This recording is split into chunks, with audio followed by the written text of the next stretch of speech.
Vamos a empezar entonces el día de hoy con los antihelmínticos, ¿ya? Que son un grupo de drogas antiparasitarias. Los helmintos son lo que comúnmente le llamamos las lombrices, ¿ya? Los gusanos, ¿no? Bien.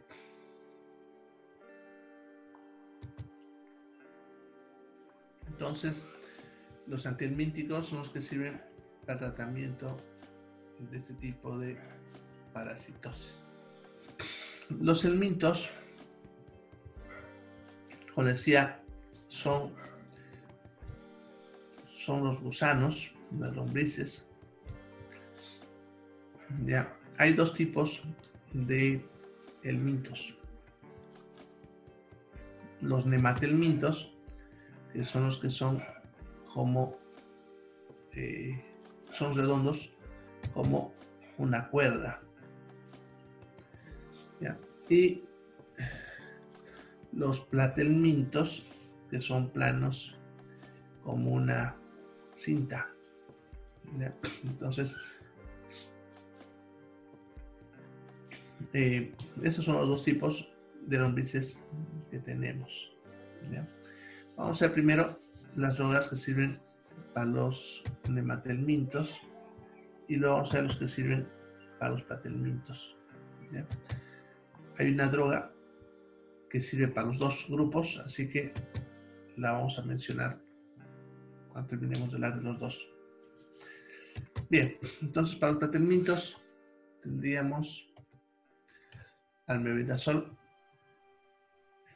que es en realidad la droga ideal, ya que de todas es la que es menos tóxica, es más barata, fácil de seguir un tratamiento y la dosis incluso se puede usar tanto en adultos como en niños, ¿no? La misma dosis. Es muy efectivo con todas las lombrices, menos con los platelmintos, que son las tenias. Ya. El tiabendazol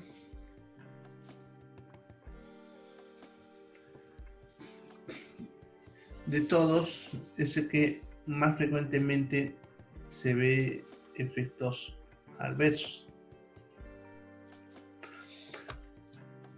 Sin embargo, es la única que viene en presentación en crema tópica que nos sirve para el tratamiento de la larva migrans cutánea, que es lo que comúnmente nosotros le llamamos sabañón, ¿no? El famoso sabañón. Entonces para eso sirve el tiabendazol. Bien, lo que es el levamisol es similar a los dos anteriores. Bien, ahora sucede que estos tres, almendazol, tiabendazol, levamisol, matan al parásito haciendo que éste prácticamente se muera de hambre. Lo que hacen es bloquearle la vía metabólica de la glucosa. ¿Ya? Como no puede procesar la glucosa, no puede obtener energía. Entonces prácticamente, pues le digo, es como si se muriese de hambre. En la mayoría de los parásitos de este tipo no hay ningún problema. Sin embargo, hay uno que es el Ascaris lumbricoides, que es la lombriz común que todos ustedes alguna vez habrán visto botar a alguien. ¿Ya? Esta lombriz común o Ascaris lumbricoides es un parásito, podemos decir, muy inquieto, ¿ya? Entonces, si le está faltando comida, o sea, si siente hambre, va a empezar a buscar acceder al alimento de forma desesperada. Eso hace que si son muchos parásitos, o sea, muchas lombrices de este tipo, Bueno, entonces, como decía, esa lombriz, el Ascaris lumbricoides, es un parásito que es muy inquieto. Entonces, cuando le damos estas drogas, como hacen que prácticamente se muera de hambre, ya él en su inquietud por buscar más alimento, si son muchos, empiezan a enredarse entre ellos, ¿no? Se empiezan a enredar y forman, podemos decir, unas bolas o pelotas de gusanos. El problema de esto es que se empiezan a trancar el intestino. Ya en el caso del adulto o los niños mayorcitos no es mucho problema, ya que el intestino tiene la capacidad de empujar esta pelota de gusanos enredados, ¿no? Pero en los niños menores de 2 años, a veces ese intestino no tiene la capacidad de empujar estas bolas de gusanos y por lo tanto se trancan, ¿ya? Y al trancarse produce una obstrucción intestinal, ¿ya? Que a veces tenemos incluso que llegar a operar, ¿ya? Y de ahí la ventaja de los otros dos que están ahí en la lista, lo que sería la piperacina y la pirantelina. ¿Ya? Estos dos, la piperacina y la pirantelina, lo que hace es paralizar a la lombriz. O sea, no es como el otro que le bloquea su vía metabólica, su glucosa. Este simplemente lo paraliza de tal manera que nuestro propio intestino termina botando a la lombriz, ¿ya? Lo cual lo hace que no sea muy eficiente, ya que el gusano puede recuperar su capacidad de mover antes de ser botado por el intestino, ¿no? Pero el hecho de que los paralice justamente es lo que buscamos, ya que en niños menores de 2 años no le vamos a poder dar mebendazol, ni tiabendazol, ni levamisol por ese riesgo de que haga bolas de gusanos y haya obstrucción intestinal. Entonces, si damos tratamiento en niños menores de 2 años, vamos a usar la piperacina y la pirantelina. ¿Bien? Bien, y por último de este grupo estaría la ivermectina, que sirve principalmente para un grupo de lombrices de este tipo que se llaman uncinarias. Son un grupo de lombrices que son muy difíciles de exterminar o incluso de detectar, pero son unas lombrices que se pegan en el intestino y empiezan a chupar sangre. Entonces cuesta matarlos con cualquier otra droga y para eso sirve la ivermectina. Podemos dar ivermectina para el tratamiento de esta enfermedad.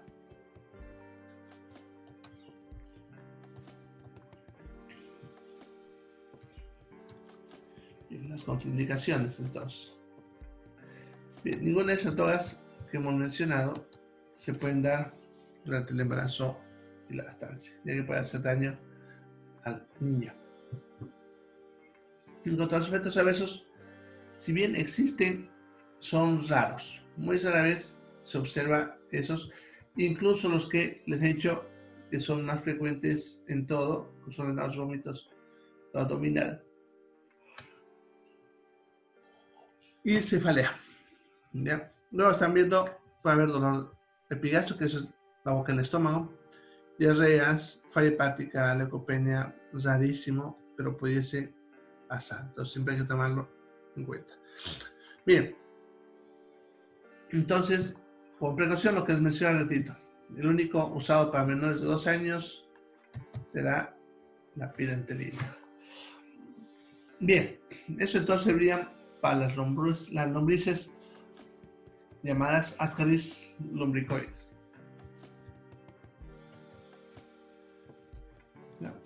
Para el otro tipo de lombriz, que serían los platelmintos,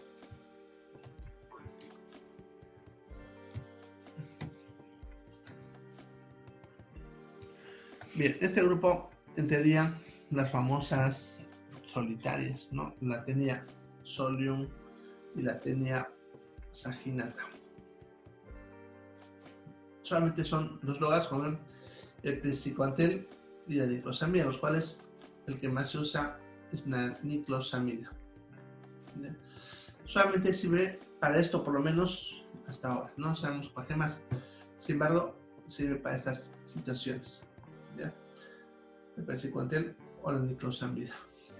¿En qué casos no daríamos estas drogas? Ya, como tienen una función a nivel hepático y renal, entonces no hay que darle a pacientes que tuviesen falla o enfermedad de cualquiera de estos dos tipos. Y no se puede, obviamente, el embarazo y lactancia porque puede terminar matando al feto. ¿Ya? En cuanto a los efectos adversos, si bien suelen dar, son raros. Y cuando dan, son generalmente leves o tolerables. O sea, no hay ninguno que preocupe. No comen efectos adversos para ver vómitos, diarrea, dolor abdominal, mareos, ¿ya? Vértigo, prurito y fiebre. ¿Ya? Entonces, como no hay ninguno peligroso, obviamente de cuidado, pero simplemente hay que vigilar y esperar a que se pase. Bien, entonces eso sería en cuanto a lo que es estas drogas. Ahora hay una droga conocida que sirve para los dos tipos de parásitos. ¿Ya? Esa droga es el albendazol.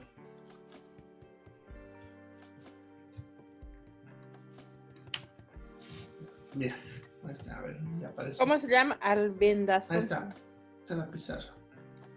Ya. Ya, es este. Albendazol. Bien, albendazol es un derivado moderno del mebendazol. Es muy eficiente e incluso sirve para los que no están en el intestino. Lo que pasa es que hay algunos que en su fase larvaria se van a pulmón u otro órgano. ¿Ya? Entonces este va a servir para destruir tanto los que están por el intestino como los que están dando vueltitas por otras partes del cuerpo. ¿Ya? Por eso el albendazol se usa en los dos grupos, tanto en los paraneumatermitos y para los latermitos. ¿Ya? Bien, los tratamientos serán igual, contraindicaciones ya sería igual, ya, y efectos adversos también. ¿Ya? Entonces, el albendazol, la única desventaja que tiene como droga es que es un poco más carita. Sin embargo, esa ventaja podemos decir, se equilibra con el hecho de que no estamos tomando la droga varias veces al día o en varias dosis, basta con una o dos dosis.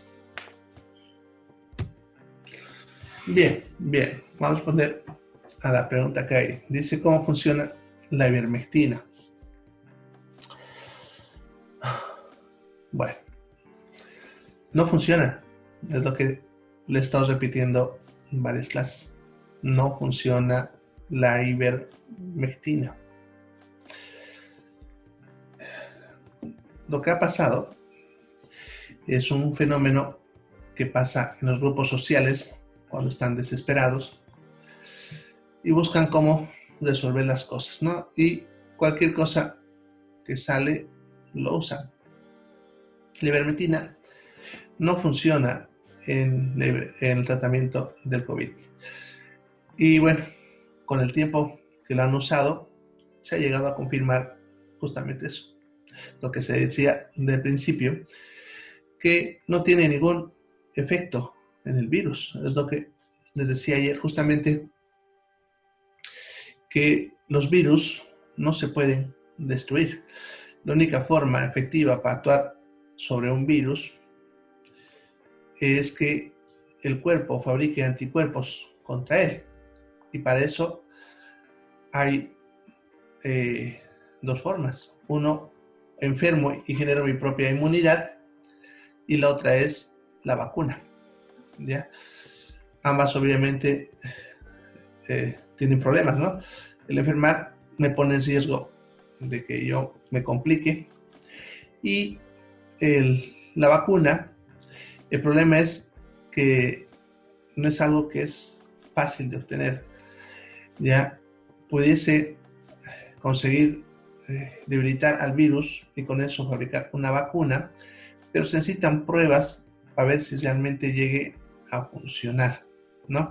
Y como son productos nuevos, pudiese tener riesgo de todo tipo a la persona que lo use. Por eso van a ver que cuando se habla de la vacuna, se dice que todavía falta bastante.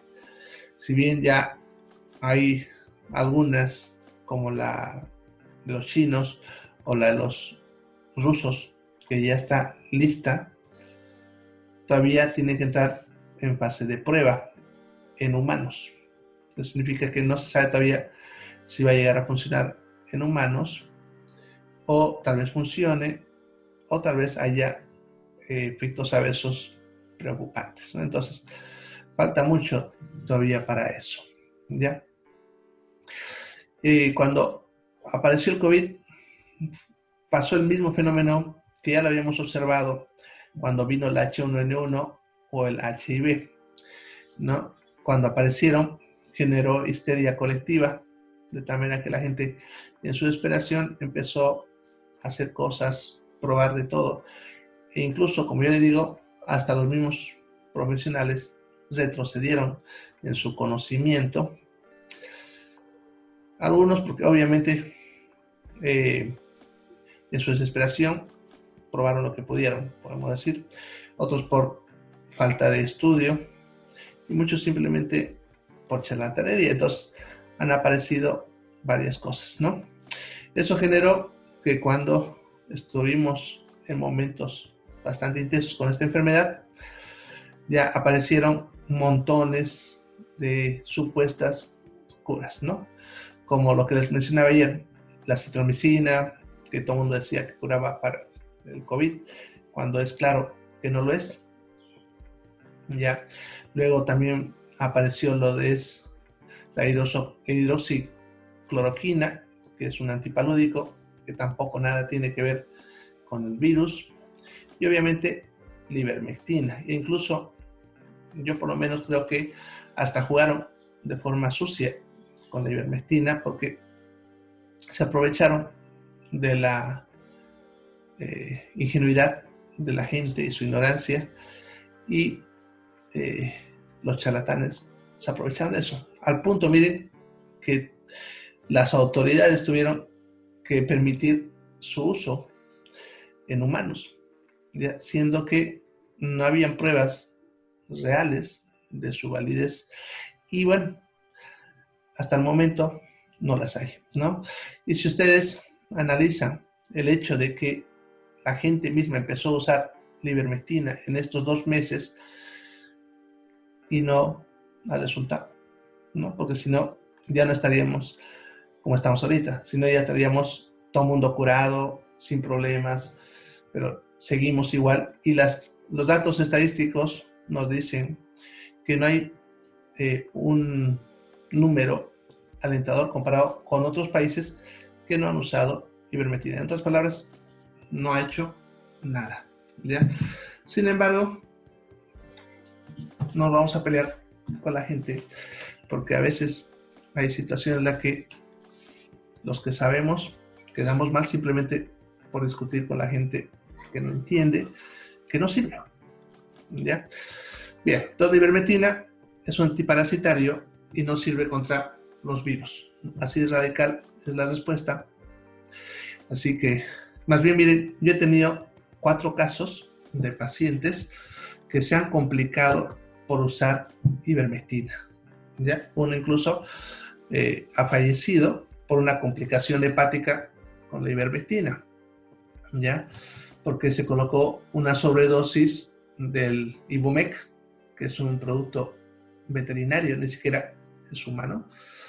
Se colocó eso con las dosis que le dijeron y falleció, ¿no? Entonces, para que vean que no es así nomás como a veces la gente cree. Pero bueno, han visto que está la política se involucra en esto. Bien, la única cura cierta para el virus y para cualquier virus, como siempre les he dicho, es simplemente nuestros propios anticuerpos. Entonces, si uno de ustedes enferma del COVID, lo mejor que pueden hacer es alimentarse bien y estar en buenas condiciones para poder soportar el virus. Ahora, el famoso plasma hiperinmune, ese sí funciona, ¿no? Porque lo que se hace con el plasma hiperinmune es simplemente aprovechar los anticuerpos que fabricó una persona que ya enfermó al virus y sobrevivió. Eso nosotros le llamamos inmunidad pasiva, ya que tampoco genera inmunidad en el paciente, simplemente estamos aprovechando los anticuerpos de otra persona para poder curarlo. El problema de un suero hiperinmune es que en primer lugar es difícil de conseguir, ya lo han debido ver, ya como la gente anda pidiendo eso, porque cuesta conseguir, no es fácil conseguirlo. En segundo lugar, hay riesgo de que generemos una reacción a otros compuestos que no son los anticuerpos. Tengan en cuenta que es suero de otro ser humano y puede que no haya compatibilidad, y si no hay compatibilidad puede generar algún efecto adverso peligroso. Sin embargo, esa es una de las alternativas en casos severos, porque si la persona está con síntomas leves, tampoco vale la pena correr el riesgo con eso. Por lo menos eso está que se consiga sacar una vacuna. Ojalá, porque no siempre se consigue. Están viendo, el VIH hasta ahorita no tenemos vacuna, ya son 3 décadas.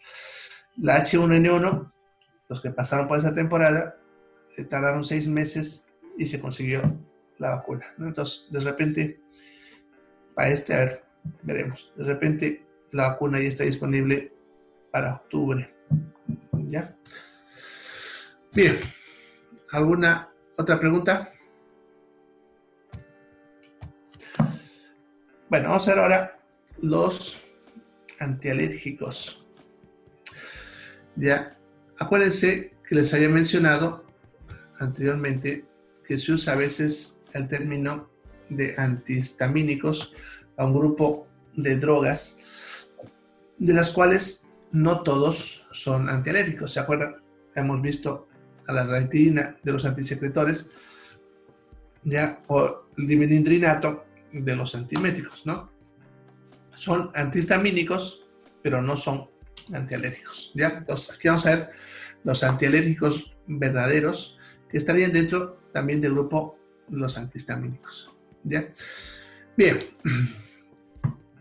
Entre estos, les voy mencionando de cada uno, podemos decir como sus características importantes, ¿no? Por ejemplo, lo que es la clorfeniramina, que viene con nombre comercial de Sinalerg o Antialerg, es el único que viene para uso endovenoso o intramuscular, ¿ya? La clorfeniramina. Por lo tanto, es el que usamos en las alergias, en las emergencias, eso, ¿ya? Los pacientes que tienen alergias severas, entonces podemos usar clorfeniramina intramuscular o incluso endovenoso. Es el único que viene a usar así, ¿ya? También es el más potente, el más efectivo, y también obviamente sus efectos adversos también van a ser más intensos, principalmente la somnolencia, el sueño. Ya, ahora, vienen dosis un poco reducidas en los antigripales. ¿Ya? Entonces, en algún antigripal también puede venir clorfeniramina. ¿Ya? Bien, es entonces que usamos en la emergencia. Los usamos para alergias leves, ¿ya? Y que se pueden usar por vía oral. Estaría lo que es la cetericina, la loratadina, y la desloratadina. ¿Ya? Eso serviría para alergias leves. ¿Ya? Cuando a veces nos salen unas ronchitas por aquí y por allá, se pone rojo, o sea, no llega a nada grave, ya se puede usar cualquiera de estas. Su efecto de ellas es efectivo, tiene la ventaja de que basta una dosis al día, cosa que no se puede con la clorfeniramina, que es cada 8 horas, y el efecto adverso de la somnolencia es reducido, ¿ya? O sea, también producen sueño, pero no tanto como la clorfeniramina, ¿ya? Ahora, la clorfeniramina podemos decir que está en un punto intermedio entre ambos, ¿ya? Bien, esos son los que usamos para las formas agudas. Ahora, los otros, lo que es la fexofenadina, prometacina y ketotifeno, los solemos usar para cuadros alérgicos crónicos, ¿no? Personas que tienen, por ejemplo, rinitis alérgica, faringitis alérgica, dermatitis alérgica. O sea, es personas que todo el tiempo están con cuadros alérgicos y que la mayoría no se sabe a veces a qué están generando la alergia. Ya, cualquiera de ellos se suele usar para eso. Y el ketotifeno se puede usar para la prevención de crisis alérgicas en pacientes que tienen constantemente cuadros alérgicos. Entonces, lo que se suele hacer es sacarlo de la crisis con alguna de las otras drogas y una vez sin crisis, el paciente puede empezar a tomar ketotifeno por largos periodos de tiempo para evitar que no vuelva a entrar en crisis. Ya, incluso puede llegar a usar por 1 año o 2 de corrido y en algunos, no con todos, en algunos se ha conseguido que la alergia no le vuelva a molestar más, ¿ya? Pero no en todos pasa eso, ¿ya? Bien, entonces, por lo tanto, todos estos, como estamos viendo, se usa para el tratamiento de las alergias tanto leves, moderadas como severas, ¿no? Con las características que les he mencionado ahorita.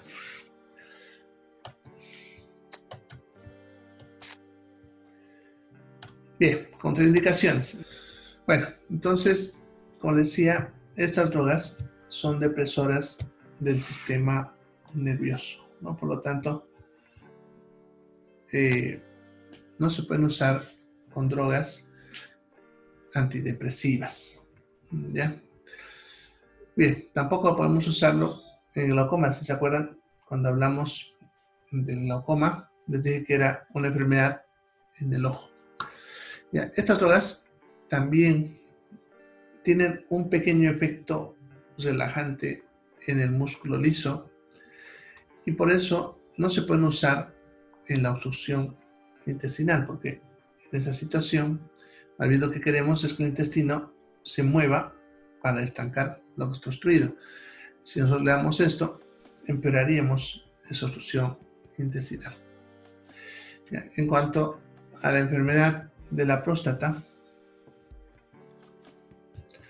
ya, si se acuerdan, cuando hablamos también de esto, ya sucede que los pacientes que tienen problemas de próstata, les había dicho que la vejiga normalmente se va a ser más fuerte para poder vencer la obstrucción que está generando la próstata en la uretra, ¿no? Si le damos una droga que actúe como relajante del músculo liso, lo que va a hacer es que esa vejiga que está, podemos decir, más fuerte, ya se relaje y por lo tanto no pueda vencer la obstrucción producida por la próstata, ¿ya? Bien, entonces por ese motivo no podemos darle en pacientes que tengan enfermedades de la próstata, ¿ya? Puede generar variaciones de la presión arterial, principalmente hacia la hipertensión. Por ese motivo también estaría contraindicada en pacientes que tienen hipertensión arterial de base. ¿Ya? Puede alterar la función de la glándula tiroides. Ya, bueno, y por eso se ha contraindicado en lo que es la enfermedad de la glándula tiroides. En cuanto a la parte renal, es porque tiene eliminación por la vía renal, ¿no? Puede alterar la glucosa y por eso está contraindicado en la diabetes. Bien, en cuanto al asma, aquí hay un detallito. Sucede que pudiesen empeorar las crisis de asma, ¿ya? Por eso no se usa durante el asma, pero también hay que tener en cuenta que hay cuadros alérgicos de asma que son de tipo alérgicos, o sea, hay asma de tipo alérgico, ¿ya? Y por lo tanto, hay pacientes en los que estas drogas pudiesen ayudar a que no entre en crisis. Entonces hay que tratar de determinar qué tipo de asma tiene, ¿ya? Y si es alérgico, lo que se hace es simplemente sacarlo de la crisis con las drogas que hemos visto, los broncodilatadores, y cuando ya salga de la crisis podemos darle tal vez algún antialérgico de los que se usan para forma crónica, como el ketotifeno que les mencionaba anteriormente. Bien, espérenme un ratito, esta pantalla se ha quedado trabada. Bueno, a ver hasta que se recupera. Ya, entonces, como decía, eso pasaría con el asma. Úlceras gástricas porque tiende también a hacer que los síntomas aparezcan, ¿ya? Y lo que es menores de 2 años, ya les había mencionado alguna vez que en los menores de 2 años, generalmente las drogas que producen somnolencia están contraindicadas en los niños menores de 2 años por el hecho de que, como les produce sueño, les hace que a veces no quieran comer y eso puede ser contraproducente en un niño pequeño. Entonces, por ese motivo está prohibido en menores de 2 años, ¿ya? Bien. Ahora sí, ya. En cuanto a los efectos adversos, todos los que hemos visto ahí, sin excepción, todos producen somnolencia. Y no es un efecto adverso raro, sino que es frecuente. Eso significa que en todas las personas les produce ese efecto, ¿ya? Lo que sí hay que ver la intensidad, ¿no? Por eso les decía la clorfeniramina, que es lo que usamos, ¿se acuerdan? Les dije en la emergencia, su efecto sedante es mayor, ¿no? Por lo tanto, con ese casi siempre el paciente queda con sueño o incluso duerme varios minutos después de haber colocado la droga y se queda con somnolencia las siguientes 8 horas. En cambio, con la cetirizina o la loratadina también hay esa somnolencia, pero suele ser más controlable por el paciente. Es ese sueño que nosotros podemos controlar y no nos llevamos a dormir, ¿ya? Pero sin embargo está presente en todos. El ketotifeno, por ejemplo, ¿se acuerdan? Decía, es la droga que se usa a veces por 1 o 2 años de forma preventiva. Este efecto adverso puede generar, al menos en los niños, mala interpretación por parte de los profesores. Entonces, es importante recomendar a los padres que hablen con los profesores, ya que el niño de repente esté sonoliento o se duerma en clase, ¿no? Eso es para que después no lo estén castigando o estén tomando medidas contra los niños, ¿no? Bien, puede haber letargo, lo cual es que nos movamos un poco más lento, mareos, vértigo. También es frecuente los trastornos de coordinación motora. Eso significa que nuestros movimientos se van a volver torpes, ¿ya?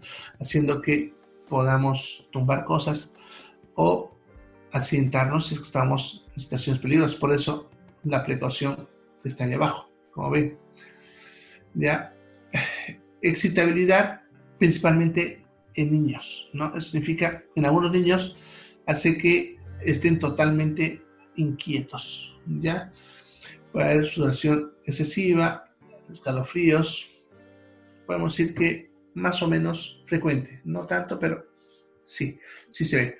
Ahora, luego también puede haber alteraciones de la presión sanguínea, principalmente en personas que ya tienen de base una enfermedad de la presión, ¿no? Como los pacientes con hipertensión o hipotensión arterial. En algunos puede generar palpitaciones, pérdida de apetito, náuseas y estreñimiento, ¿ya? Bien, esos podemos decir son más o menos frecuentes. También para ver sequedad de la boca. La retención urinaria ocurre en pacientes que tenían problemas de la próstata, pero no sabían que lo tenían. O tal vez se sospechaban, pero nunca se hicieron ver por eso. Entonces, cuando damos en estas drogas, como la vejiga se relaja, entonces no pueden orinar, les da retención urinaria, la cual su vejiga se empieza a hinchar de orina, produce dolor, eso nosotros llamamos globo vesical, y la única forma de resolver es colocándole una sonda, ¿ya? También puede espesar las secreciones bronquiales, principalmente en personas de la tercera edad, ¿ya? Hace que sus flemas sean más espesas, por lo tanto puede complicarles si ellos tienen ya una enfermedad respiratoria de base, ¿no? Bien, hay fotosensibilidad, significa que la piel se puede oscurecer o aparecer manchas o pecas si nos ponemos a luz del sol, ¿ya? Esto solamente se ve en los que se toman por largos periodos de tiempo, ¿no? Por ejemplo, los que les he dicho que se usan para emergencia, como la clorfeniramina o ceticina o betaína, como se suelen usar una dosis o 1 o 2 días, de repente ya no se va a ver fotosensibilidad, pero los que se usan como el ketotifeno, ya en esos casos puede que aparezca eso. Ya cuando se deja de tomar la droga, también revierte, pero tarda bastante, ¿no? Entre 6 meses a 12 meses en desaparecer las manchas. Bien, entonces, como es muy frecuente que produzca somnolencia y trastornos de coordinación motora, entonces por eso su precaución de que el paciente, si va a tomar estas drogas, no puede conducir movilidades y manejar maquinaria peligrosa, ¿no? Porque si está manejando y se duerme, se puede accidentar, o algún movimiento puede hacer que se choque, ¿no? Lo mismo, está manejando alguna maquinaria peligrosa, puede terminar arrancándose un brazo o incluso hasta morir por algún descuido. Entonces, por ese motivo, cuando se usa un antialérgico, se recomienda al paciente que no haga ninguna de estas dos actividades. Incluso, ni siquiera hay que mandarlo solo. Yo, por ejemplo, cuando me llega un paciente así en la emergencia, hago que venga un familiar, porque a veces si los mandan solos en micro, hasta les puede pasar cosas, ¿no? Se pueden, bueno, podemos decir, lo menos peligroso, que se hayan dormido y se hayan pasado su parada. Pero a veces les pasan cosas, ¿no? Que se caen al bajar del micro, los pueden asaltar o aprovecharse de ese estado de estar durmiendo. Bien, entonces, eso serían los antialérgicos. Como ven, no hay mucha complicación con ellos. Ya, solamente ten en cuenta el detalle de que producen sueño. ¿Ya? Bien, hasta ahí sería el tema de los antialérgicos. Como dije, era cortito.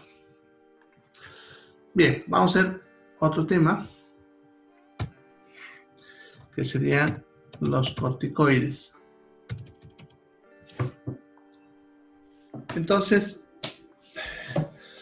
los corticoides van a ser hormonas, o drogas, perdón, que imitan a una hormona que nosotros producimos, que es el cortisol.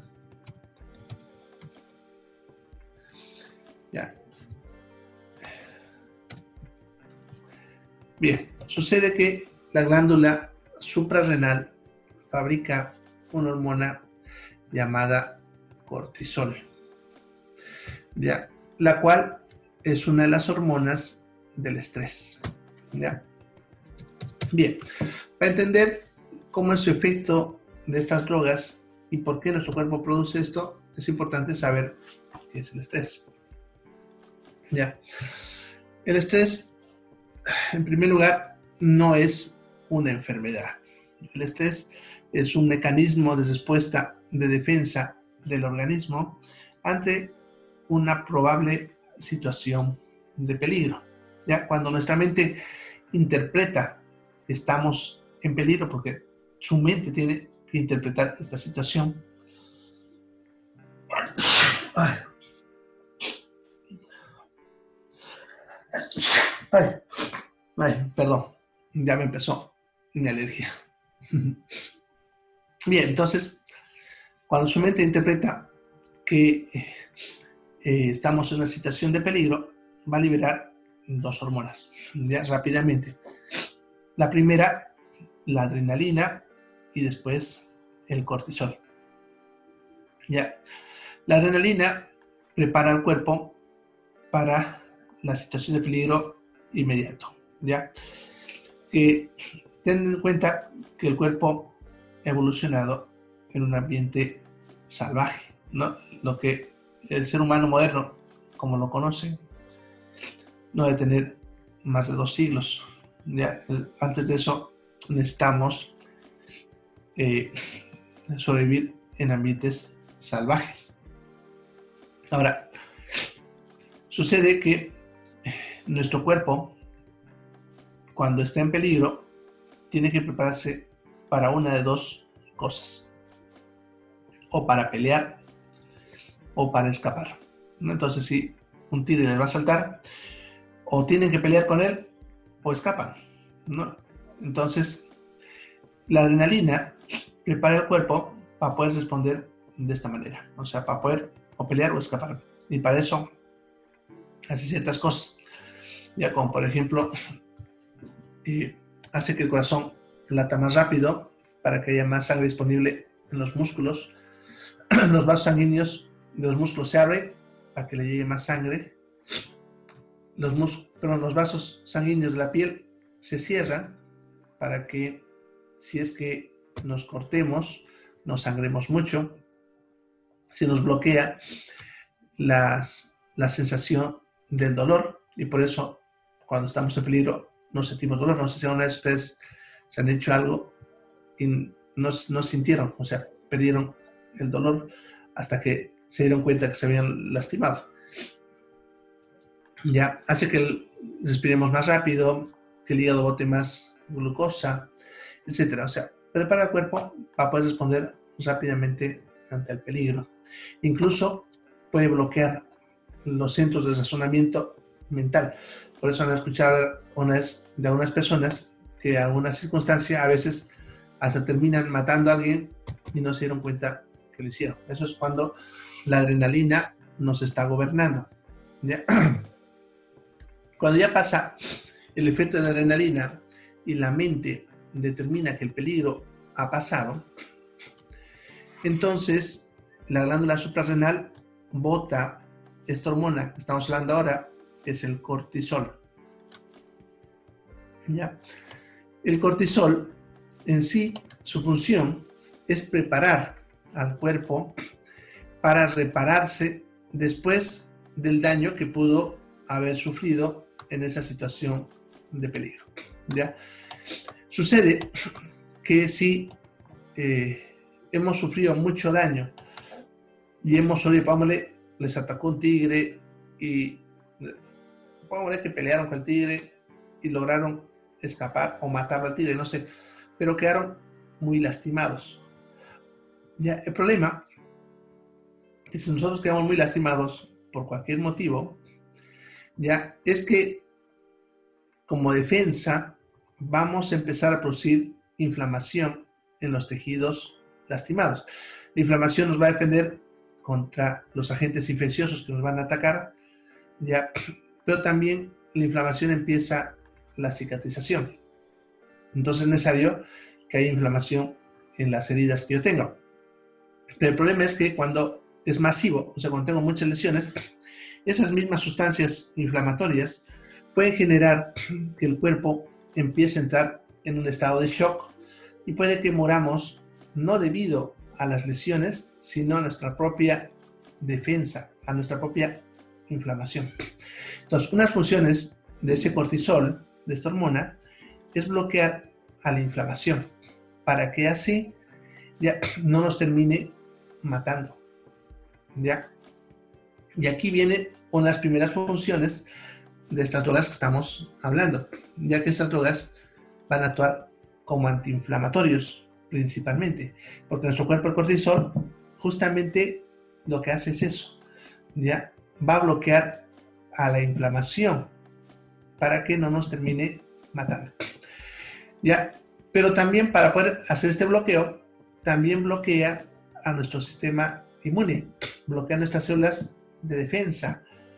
Y ahí viene uno de los problemas con el manejo de estas drogas, ya que al bloquearnos nuestro sistema de defensa, nos deja susceptibles a que nos ataquen otros agentes infecciosos. ¿Ya? Bien, también haría que la glucosa empiece a subir en la sangre para que los tejidos que están dañados comiencen a usar esta glucosa para repararse más rápidamente. ¿Ya? Entonces, también como efecto adverso de estas drogas está que sube la glucosa, ¿no? Producen hiperglicemia. Bueno, y otras cosas más que va a ir haciendo esta hormona con el objetivo de hacer que nuestro cuerpo se repare rápidamente. Ahora, le llamamos a eso estrés. Ya no es una enfermedad, es ese mecanismo. Claro que ahora lo hablan como enfermedad porque como nuestra mente es la que interpreta el peligro y a veces nuestra mente no diferencia el ataque de un tigre que la pelea con su jefe o con su pareja, entonces a veces liberamos estas hormonas sin sentido y como el cuerpo no las necesita, produce los efectos hormonales que pueden ser perjudiciales, ¿no? Que sería lo mismo que vamos a ver ahorita con esta droga. Bien, entonces entre los corticoides tenemos, como ven, varios y son muchos más, por si acaso, yo les he puesto los más usados, ¿ya? La droga de base es la hidrocortisona, ¿ya? Es vamos a decir, el que más se parece a la hormona, al corticol, ¿ya? Y el que tiene la potencia de base para poder controlar o equiparar a las siguientes. La hidrocortisona tiene un efecto rápido y de corta duración. ¿Ya? Generalmente cuando se coloca hidrocortisona, su efecto se empieza a observar a los 20-30 minutos y puede durar unas 4 a 6 horas, ¿no? ¿Ya? Entonces corta su duración. Por eso la hidrocortisona es la que usamos en las emergencias. Cuando vienen pacientes con algún problema que necesita corticoides, ya vamos a ver cuáles son. Vamos a usar la hidrocortisona por vía endovenosa, que es la mejor opción, ¿ya? Ahora, en caso de que sea algo, pongámosle, urgente, pero no tan grave, y que pueda dar un poquito de tiempo, entonces podemos usar otras drogas, como la dexametasona, que tiene un efecto un poco más prolongado, que es de 8 a 24 horas. Se puede usar intramuscular, claro que su efecto tarda un poquito más, ¿no? Casi 2 horas en empezar a su efecto. Lo mismo que la betametasona, claro que la betametasona puede durar por mucho más tiempo, ¿no? Hasta 72 horas. Esas tres son las que usamos en las emergencias. La triamcinolona viene también inyectable, pero la triamcinolona tiene un efecto muy retardado, ¿ya? Es un corticoide que tarda en hacer efecto por lo menos unas 6 a 8 horas, pero puede durar en el tejido donde se lo coloque ya por varios días, realmente 15 a 30 días, lo cual la hace útil para tratamientos de patologías crónicas, las cuales se necesita inyectar directamente el corticoide en el punto de la lesión. Van a ver que a veces cuando tienen dolores de columna o de articulaciones, los traumatólogos le dicen que le van a colocar una inyección ahí adentro. Bueno, es la triamcinolona, ¿ya? Bien, los otros, lo que es la prednisona y metilprednisolona, principalmente la prednisona, vienen en tabletas, jarabes, y se suelen usar en forma oral, más que todo para un control crónico o de mantenimiento en personas que necesitan consumo por largos periodos de tiempo de un corticoide. ¿Ya? Bien. Ahora, ¿en qué caso lo usamos?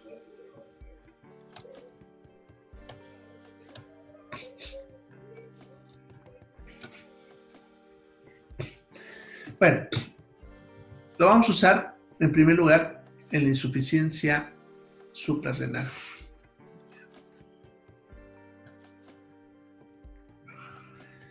La insuficiencia suprarrenal es una enfermedad en la cual la glándula suprarrenal dejó de producir cortisol por algún motivo. ¿Ya? Entonces, como estas drogas son imitadores de ese cortisol, podemos usarlo para la insuficiencia suprarrenal. ¿Ya? Bien, vamos a usarlo en trastornos, fíjense, reumáticos. ¿Por qué en los trastornos reumáticos? Los trastornos reumáticos son enfermedades crónicas en los cuales los procesos inflamatorios son difíciles de manejar. Si bien podemos usar los antiinflamatorios no esteroideos, ¿se acuerdan? Son los que vimos en el segundo tema, ¿ya? El problema de estos es que muchas veces en las patologías reumáticas no funcionan de forma adecuada. Además que tienen que consumirse por largos periodos de tiempo y a veces su efecto no es el que buscamos. Entonces, en caso de que no responda, por eso les aclaré, a otros antiinflamatorios, como los que vimos en ese tema, en ese caso se pudiese usar algún corticoide dependiendo también de la gravedad de la enfermedad. ¿Ya? Y algunas enfermedades del colágeno, como el famoso lupus, generalmente este tipo de enfermedades se debe a trastornos autoinmunes, los cuales nuestros propios anticuerpos atacan a nuestro propio tejido, en este caso al colágeno. ¿Ya? Lo interpretan como si fuese un agente extraño y empieza a atacar al colágeno produciendo todo tipo de lesiones. ¿Ya? Ahí por eso decía, el mejor ejemplo de esto es el lupus eritematoso sistémico. ¿Ya? En este caso, lo que va a hacer es frenar a las células de defensa que están generando ese ataque inmune contra nosotros mismos. En muchas patologías crónicas de la piel, donde generalmente suele haber procesos alérgicos o inflamatorios crónicos combinados, ¿ya? Y entonces ahí se suelen usar, pero en ese caso generalmente se suele usar en cremas, salvo algunas situaciones. Bien, en alergias, no son antialérgicos, pero sí responden en cuadros alérgicos. ¿Por qué? Porque una alergia, en realidad, no es nada más que también un proceso inflamatorio exagerado en el cual nuestro cuerpo está produciendo esa inflamación sin una causa real. Eso significa que está produciendo inflamación cuando no hay ningún virus, bacteria que atacar y lo está haciendo ante la presencia de cualquier otra sustancia a la cual normalmente no deberíamos reaccionar. ¿Ya? Entonces, un corticoide también sirve para estos cuadros. En los cuadros de asma, donde también se ha observado que hay un proceso inflamatorio a nivel de los bronquios, que es lo que genera ese cuadro asmático, entonces también responde. Generalmente un paciente con asma, primero vamos a probar darle los broncodilatadores que hemos hablado, que esos en la mayoría de los casos ayudan a responder este cuadro, y en algunos que no responden usaremos ya un corticoide. ¿Ya? Enfermedades intestinales crónicas, bueno, por el mismo motivo que explicaba con el reumatismo, como son crónicas y no están respondiendo a los antiinflamatorios comunes, ahí vamos a usar un corticoide.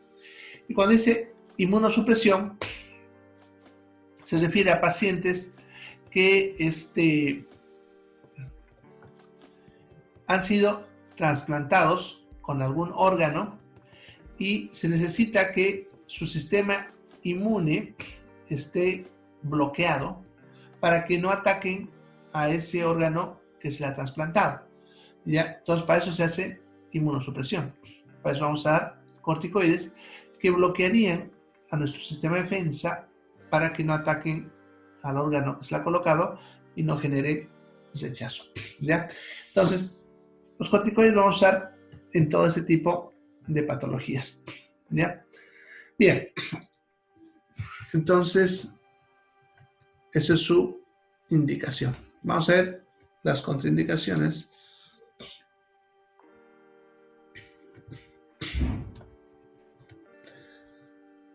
Bien, entonces, como son antiinflamatorios, también bloquean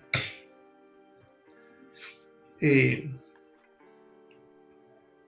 control que hay en el estómago en la producción de ácido clorhídrico, igual que el grupo que hemos visto de los antiinflamatorios no esteroideos. Por lo tanto, está contraindicado en gastritis y úlcera gástrica, porque tendería a empeorarla. ¿Ya? Entonces, en esos casos, no. En los casos de psicosis, que puede desencadenar crisis psicóticas en pacientes que lo tienen. En este caso, sí, el mecanismo, cómo pasa esto, no está muy claro. Así que no voy a pronunciar mucho eso. Ya, en cuanto a las convulsiones, también se ha visto que pudiesen generar cuadros convulsivos, pero en personas que ya obviamente tienen convulsión. En cuanto a la diabetes, si se acuerdan al rato, les mencionaba que estas hormonas, entre uno de sus efectos, es que hacen que la glucosa en la sangre suba. Eso en una situación de estrés es favorable, pero en un diabético no, porque va a hacer que su glucosa, que de repente no está bien controlada, se les suba, ¿no? Y ponga en riesgo al paciente, ¿ya? En cuanto a lo que es la hipertensión arterial y lo que es la insuficiencia cardíaca, ¿ya? Y la insuficiencia renal, el detalle está en que estas hormonas van a hacer que el cuerpo retenga agua y sodio, ¿ya? ¿Eso por qué? Porque si es una situación en la que perdemos sangre, el cuerpo necesita retener agua para recuperar el volumen sanguíneo. Entonces, estas hormonas retienen sodio y agua en el cuerpo, lo cual es contraproducente en pacientes con hipertensión arterial, insuficiencia cardíaca o insuficiencia renal, ¿no? En caso de paciente hipertenso, se le va a empeorar su presión. En el caso de insuficiencia cardíaca, va a aumentar la sobrecarga a nivel corazón, haciendo que este falle más. Y en la insuficiencia renal, donde de por sí ya el paciente tiene problema para eliminar el agua y el sodio y se tiende a acumular el cuerpo. Con esto se acumularían mucho más, pudiendo que el paciente se termine complicando con problemas de hipertensión, sobrecarga cardíaca, etc. ¿Ya? No vamos a usar en osteoporosis porque sucede que para reparar nuestros tejidos necesitamos calcio, ¿ya? Y de donde el cuerpo puede sacar rápidamente calcio de los huesos. Entonces un paciente, si ya tiene osteoporosis, donde sus huesos de por sí ya están débiles, si damos un corticoide, se lo va a empeorar, pudiendo hacer que incluso hasta se debiliten tanto que sus huesos empiecen a fracturarse, ¿ya? Bien, y este último punto, importantísimo, ¿ya? No se debe usar en procesos infecciosos de cualquier tipo, ¿ya? ¿Por qué? Porque acuérdense que estas hormonas bloquean al sistema inmune. Entonces, si el paciente está con un proceso infeccioso, yo le doy esto, estoy favoreciendo al agente infeccioso porque estoy bloqueando las defensas, ¿ya? Por lo tanto, en infecciones como por ejemplo en la tuberculosis, que son enfermedades que dependen de nuestro sistema inmune, está totalmente contraindicado. Si un paciente que tiene tuberculosis le damos estas hormonas, vamos a hacer que la bacteria empiece a activarse mucho más y haga más daño que bien. Ahora, sin embargo, hay situaciones interesantes. Por ejemplo, ¿qué es lo que han debido ver con el COVID? Han debido ver de la dexametasona, ¿ya?